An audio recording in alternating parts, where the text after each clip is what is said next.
The best schools, the best schools is a school. I can't go to one that's called Burnham. Too far. I ain't driving way over to Burnham. Schools that have low income, because most students are in Chicago, quote unquote, low income students, but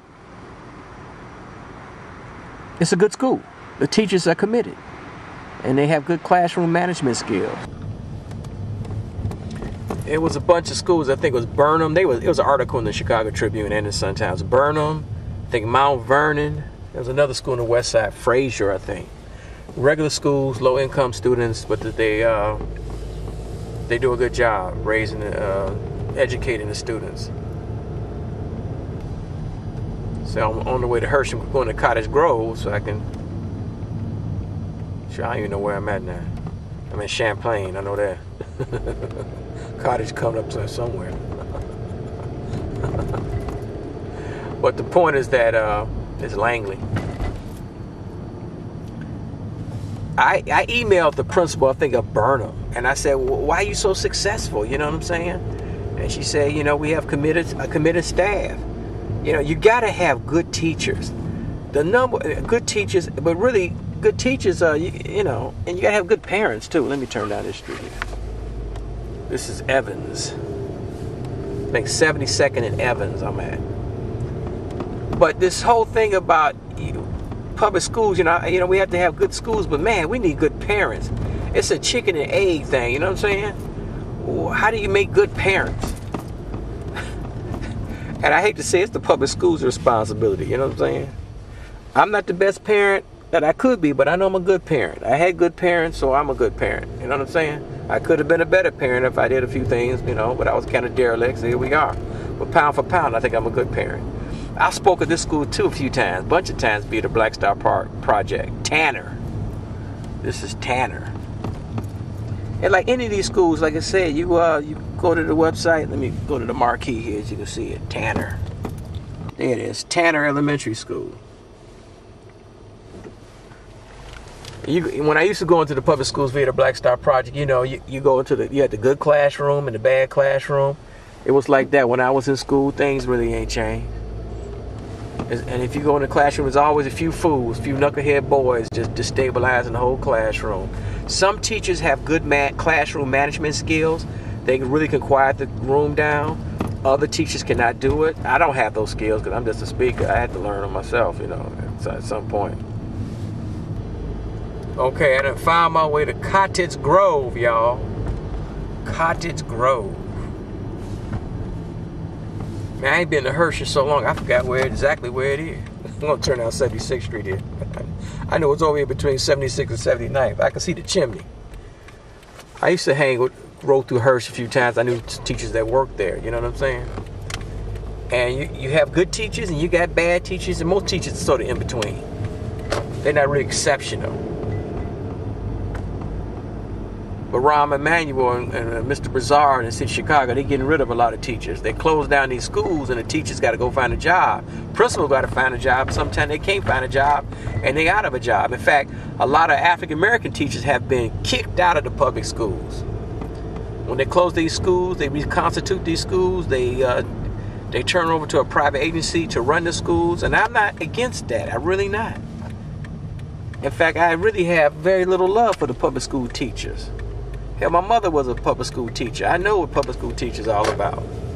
Most of them, the old ones especially, a lot of them, they just were there for the paycheck, trying to hold on till they retire. I said get rid of them. Throw them under the bus. Put them on the unemployment line. Because they ain't doing their damn job.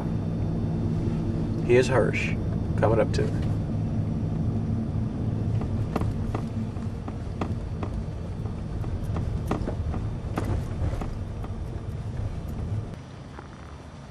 Here's Hearst Metro. They call it Hearst Metro School of Communications. Now, you know what? These schools have these names, but I don't know what the hell they do. You know what I'm saying? I don't know if they do any real communications or anybody who went to this school, or a bunch of students went to school, actually got a job in quote-unquote communications.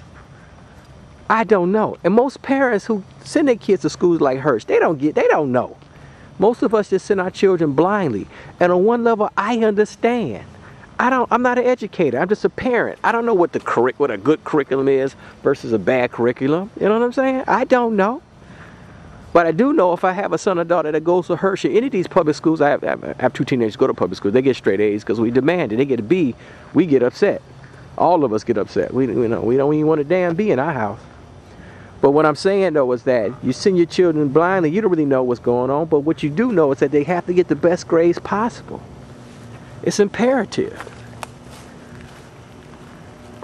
And everybody can't get straight A's. And if they can't get straight A's, you know, get straight B's or straight C's. But D's and F's are totally unacceptable. Totally unacceptable. So mama and grandmama, come on. Come on, mama and grandmama. We got to do a better job raising these kids. I'm sorry, children. These students. We got to do a much better job. A much better job.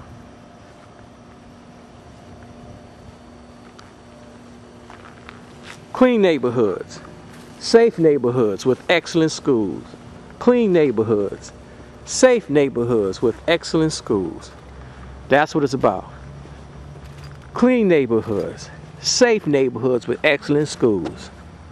We have to demand it. A lot of folks, they don't believe it. They believe in Jesus. They don't believe that African Americans in a city like Chicago, or the city where you live, because no matter where you go in America, the bad neighborhoods always where African Americans live. Always. Always. Because we believe in Jesus, but we don't believe that we can have clean neighborhoods, safe neighborhoods with excellent schools. Excellent schools, not just average schools, above average or below average. I mean, all of them good. The Jewish people don't play that. Why do African Americans play that? Because we're descendants of the slaves. Some of us were house Negroes back in the slavery days, and you know, we still making it now. Some of us were field Negroes, and and our descendants are field Negroes right now. That sounds harsh, but come on, people. Race is still a factor in the United States, but right now, you know, this class thing is trumping race, big time, big time. Clean neighborhoods, safe neighborhoods with excellent schools. That's what it's about. Clean neighborhoods, safe neighborhoods with excellent schools. You know, right down the street from Hirsch High School is New Covenant Church. I should get out and have you take a big picture of it. Big old mega church. Not a mega church, but it's a nice sized church. Every church should adopt. Maybe New Covenant. Maybe this church here has adopted Hirsch High School and Park Manor Grammar School. Or Tanner Grammar School. See, every church should adopt a school or whatnot. They should adopt a school. Okay, we're on Cottage Grove. Used to be a McDonald's over here. They tore it down and put a church. The McDonald's is over on King Drive, 79th Street now.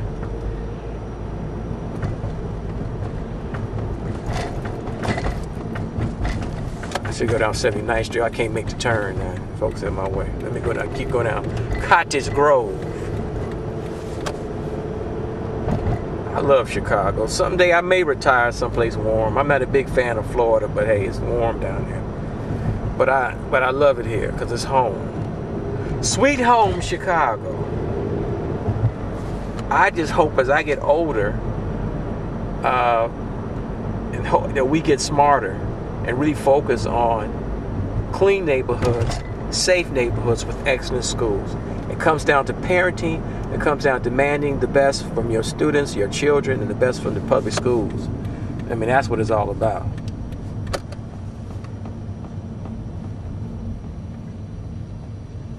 Demanding the best that they can possibly be. Everybody can't get A's, you know.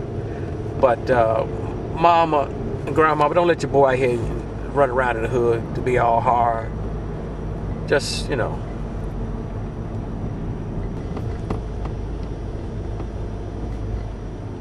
Clean neighborhoods, safe neighborhoods with excellent schools. That's my unifying theme. See, people channel surfing, they come back, I'll still be talking about Clean neighborhoods, safe neighborhoods with excellent schools. Here's Dixon on my 83rd in St. Lawrence. Dixon's a good school. Always been a good school. Still a good school. Dixon. I don't know who the principal is, but Dixon's a good school. Got a good reputation. See, a lot of these schools, it's a class issue, even the African American community. A lot of the teachers, you know, the average public school teacher makes $71,000. Not all of them make that money. We know that ones have been around for a while. Average teacher in public schools makes $71,000 a year. Principals make 6 figures, you know, which is cool. I ain't hating on them because they still paycheck to paycheck just like you. Trust me. They may have a little bit more money. They may make double what you make, but they still paycheck to paycheck. And they will tell you they paycheck to paycheck. But a lot of schools that teachers and principals actually work at, teach at, principal at, they wouldn't send their son or daughter in them schools. Hell no. Ain't good enough. Now we in Chatham.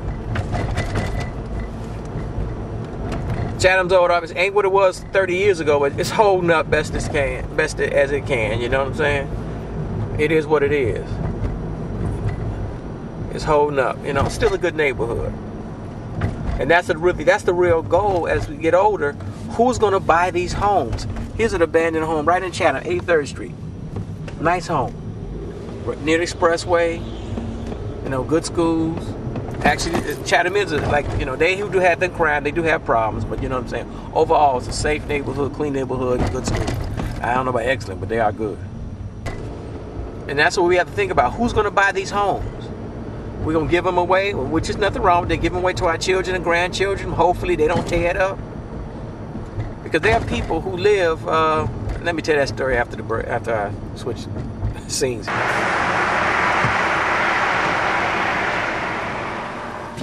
So I don't know if you can see downtown.